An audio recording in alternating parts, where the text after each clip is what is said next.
Okay, we're going back to Texas this week because of three major developments.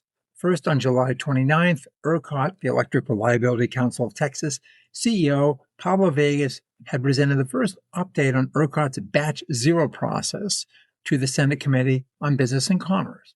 That Batch Zero process requires large loads, mostly data centers, the applicants to clear several hurdles on the road to interconnection to the transmission system. You may remember we covered the Batch Zero concept last month, discussing how the grid operator was planning to study large load applicants, those with demand in excess of 75 megawatts, in separate batches based upon their location and implications for the transmission system.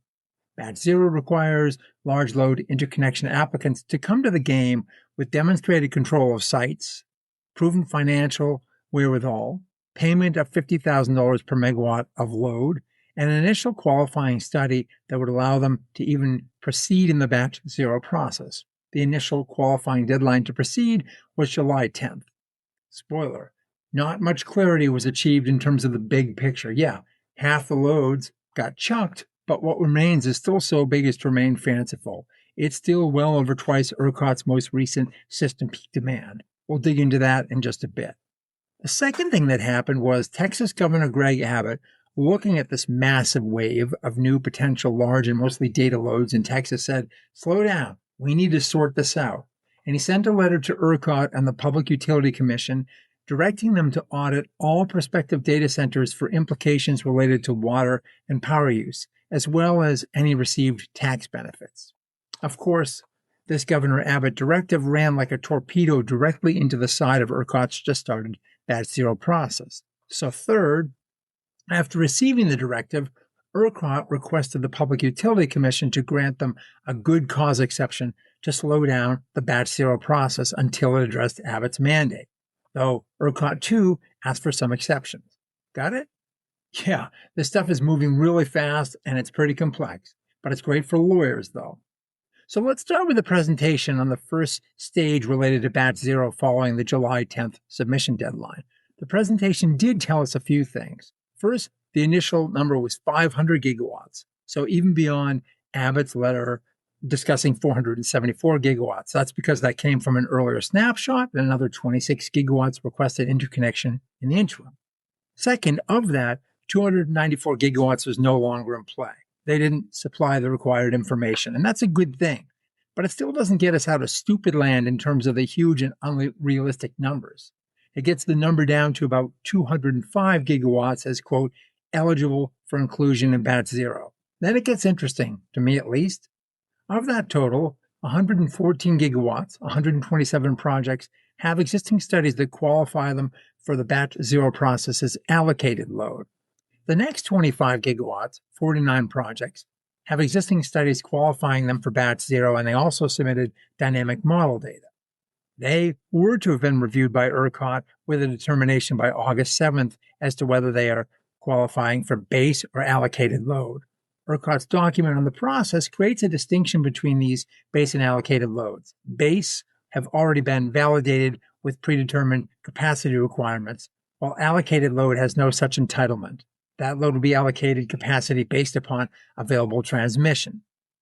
And the final grouping of 65 gigawatts, 150 projects, have those studies, and they're now capable of being included as base loads. ERCOT was planning to make its final determination as to who's in and who's out of Batch Zero and allocated versus base, and communicate that by September 2nd, or at least that was the plan prior to Governor Abbott's letter. That August 3rd missive comments at the outset that the governor's office's priority is to protect Texans' safety and quality of life. To wit, quote, that includes providing affordable energy, maintaining a reliable electric grid, preserving water for our communities, and championing Texas values, unquote. Though there are also notes that ERCOT was looking at over 474 gigs of interconnection requests, over 5 times the state's record peak demand, with 90% of that coming from data centers. I'll help further put that number in perspective. The U.S. peak demand day last year across the country was 759 gigawatts on July 9th. So yeah, 474 gigawatts is big, was big. That unprecedented load growth, Abbott stated, quote, could endanger the reliability and stability of the Texas electric grid, unquote. Even the 205 gigawatts still being considered in batch zero could do the same thing. It doesn't really matter whether the gorilla that jumps into your canoe weighs 1,000 pounds or a ton. Either one's going to sink your vessel. The short-term solution, as Abbott sees it, is to have both entities, the PUC and ERCOT, conduct a comprehensive verification and audit measuring water and power usage of all data centers advancing through the interconnection process before any additional data centers are approved to connect to the grid. Other localized impacts, as well as tax-related implications, will also be considered. Not to get all red and blue here, but until now, this type of response, such as New York's one-year moratorium on data centers, has typically been a blue state thing and criticized as such. However, a recent survey shows that opposition to data centers has grown considerably on both sides of the aisle over just the past 6 months. So perhaps this level of caution will continue to evolve as an increasingly bipartisan response. Given the massive size and speed associated with this explosion of new large load demand, doing nothing was a pretty poor option. But now the question arises, what does this mean in practice?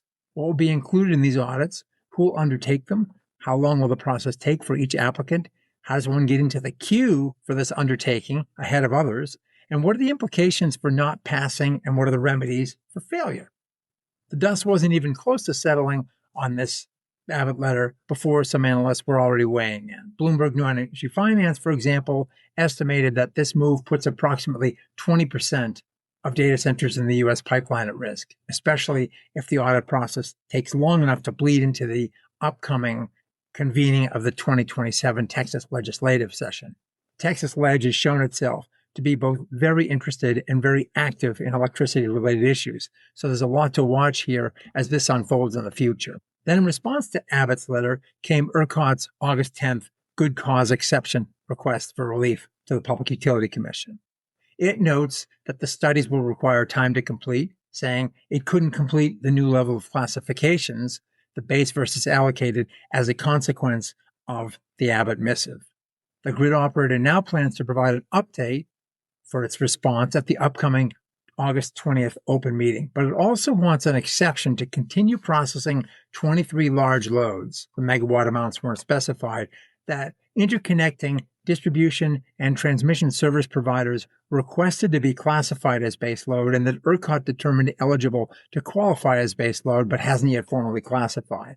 That basically holds their place in line while the audit process plays out. So there's a lot of cards up in the air right now, a lot of uncertainty around process and timeline, and that clarification should emerge over the next couple months, but I wouldn't hold one's breath for any clarity in the short term. Well, thank you for watching, and we'll see you again soon.